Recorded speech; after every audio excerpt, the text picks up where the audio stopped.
तिथे पाचनात उडावलं. पण शिवाजी राजा 350 वर्षापूर्वी होऊन गेले. त्यांच्या अख्ख्या खानदानाची नावं तुम्हाला माहिती आहे. तरी काय काय केलं, कुठं कुठे गेलं, किती तारखेला गेलं तुम्हाला माहिती आहे. कसं काय माहिती झालं? कारण त्यांचा इतिहास तेवढ्या तुरीचा होता. त्यामुळे तुम्ही ज्यावेळेस असा काहीतरी दैनंदिन इतिहास घडवाल त्यावेळेस समाज तुम्हाला सरस केल्याशिवाय राहणार नाही, हे लक्षात असू द्या. आणि महत्वाच्या मुद्द्याकडे बोलतो. न्यूनगंड शालेय जीवनात लय न्यूनगंड बाबा भयंकर. म्हणजे आमचा जो रंग आहे का, त्या रंगामध्ये आमचा कसला दोष नाही साहेब. पण आमची सिस्टीम अशी आहे का ती दोष देते.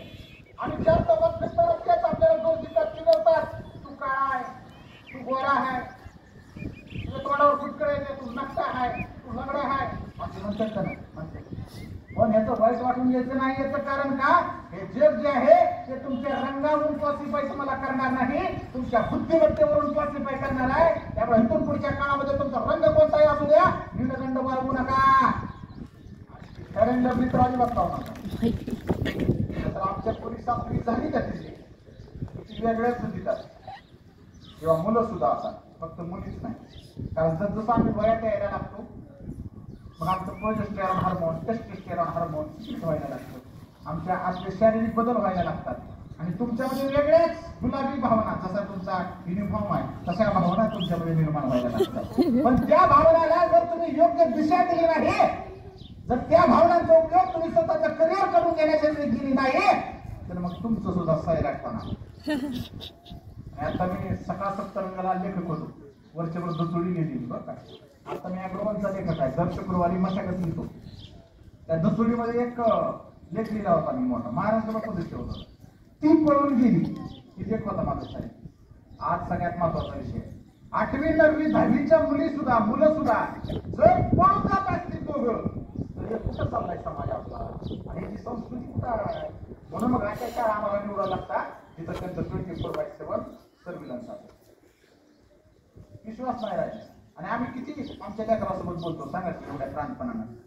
जसं पाश्चात्य संस्कृती आहे त्यांच्यात फ्री आहे कल्चर सगळं, पण आमच्यात तसं नाही. आमची संस्कृती, आमचा धर्म हे आपण नाही जपला घरात तर बाहेर अवघड होईल, लक्षात असू द्या. त्यामुळं न्यूनगंड बाळगू नका. तुम्ही कसे दिसता याच्यावर खर्च करत बसू नका.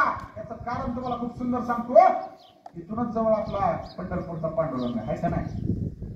तुम्ही समजा जर ज्यांचा रंग काळा आहे, ज्यांना वाटतं मी काळाच आहे, मी सावळाच आहे, त्यांच्यासाठी विचारायचं मला विठ्ठलाचा रंग कसला आहे. कसला आहे? सावळा आहे म्हणतात मॅडम.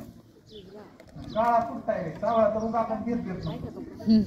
संतांनी काय म्हणते, काळा कुठं इत्या असं त्यांचं वर्णन आहे. मी नाही सांगते असं, त्या संत बघा काढून त्यांचं वर्णन आहे. काळा कुठं इत्या, अरे काळा कुठं विठ्ठल आहे, पण त्याला एक क्षण बघण्यासाठी अशी 5-5 किलोमीटरची लाईन लावतात माणसं. आणि त्याचं एक दर्शन घेतल्यानंतर बाजूला केल्यानंतर जे समाधान मिळतं ते जगाच्या पाठीवर कुठंच नाही. विठ्ठलाला पाहिल्यावर.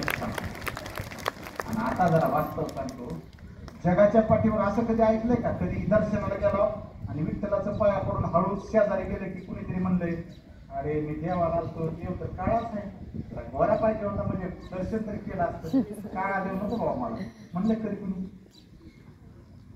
Not a single devotee. मग तुमच्याबद्दल सुद्धा तेच होणार आहे की अरे आज ठीक आहे बाबा मी जरा आईच्या कृपेने हाय गोरा थोडा, पण जर मी काळा असलो असतो तर तुम्ही म्हणला असता का नाही सर सर काय आहे त्यांना बोलू नका असं म्हणलं असतं का बरं. किंवा साहेब आपले गट शिक्षण अधिकारी विकासजी यादव साहेब आज सुंदर दिसते आहे का नाही.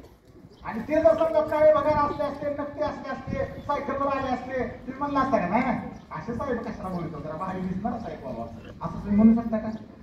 किंमत कशाला आहे सांगा, त्यांच्या दिसण्याला आहे का, त्यांच्या पदाला किंमत आहे. त्यामुळे त्यांचं पद असं आहे की जगातली सगळी माणसं त्या पदाला सॅल्यूट ठोकतील. माझा विचार तेवढा ग्रेट आहे म्हणून त्या विचाराला सगळे सॅल्यूट ठोकतील. माझा रंग कोणता ह्याला महत्व आहे. तुम्ही सुद्धा तो निर्बंध काढून टाका, कारण आईच्या पोटातून बाहेर येताना त्या आईच्या उदरानं जो आपल्याला रंग दिला का त्याच्यापेक्षा भारी जगात दुसरा कोणताच नसतो.